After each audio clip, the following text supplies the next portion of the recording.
აი უყურე. ამ ავტომობილს ვყიდით ერთი რაბჭიტირეს ფაში. უყურეთ, აი ეს არის სასწაული ავტომობილი.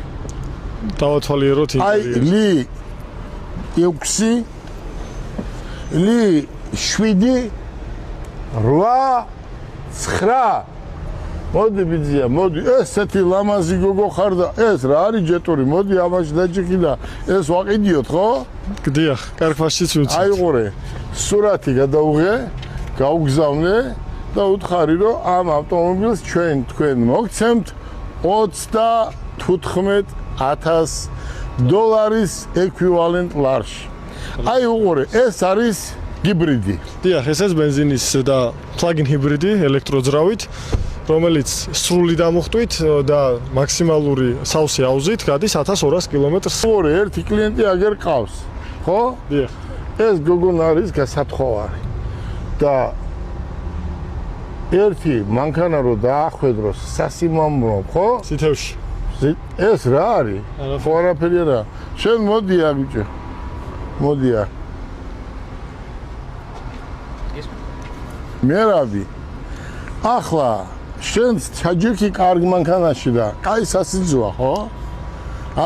წვანე თვალებით. სუდი ბიჭი არ არის, კარგი ბიჭია, ხო?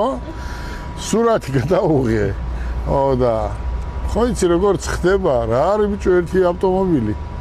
ესეთი ბიჭისთვის, ხო? თან ჩვენ ახლა თავის ფაში ვაძლევთ. შენ საიდან ხარ ბიჭო? სენაკი ბატონო გელა. სენაკი. მარტვილი. ჩალენჯი ხარ. შენ? მესხი ვარ მე. აი. აი. და მოგორე ახლა. ვერ ჩაბარა გამოსტა თუ ჩა. მესხი ვარო და უფროსობა მინდაო, ხო ხედა? ახლა როგორ იქნება მესხი მეგრელების უფროსი გამოვა? არ გამოვა. არ გამოვა. ჩემი სეიფის გასაღები შემიძლია ამ კაცს ვენდო, იმიტომ რომ ეს არის ოჯახში, კარგ ოჯახში გაზრდილი. აგერ მერაბი უწესიერესი კაცია, ხო? იგივე დათო, იგივე ანი, იგივე გიორგი და ყველა ეს ბიჭები, ვინც ჩვენს კომპანიაში მუშაობენ, ხო? 10 არ მუშაობს და 20 ბევრი მუშაობს, ხო? აი უყურე როგორ არის. აი ეს ბიჭები ავტომობილს რო გაყიდიან. ტყუილს გეტყვიან, ან ცუდს გეტყვიან. ან ვინ გათქმევიებს დღეს შენ ტყუილს, ხო? ტყუილს იტყვი და არის ხო იცი რაც ქვია, არ შეიძლება ტყუილი არასდროს არ უნდა თქვა, ადამიანი არასდროს არ უნდა მოატყო. ეს არის ავტომობილი, შეიძლება გაფუშტეს ავტომობილი, მაგრამ უნდა შეუკვეთო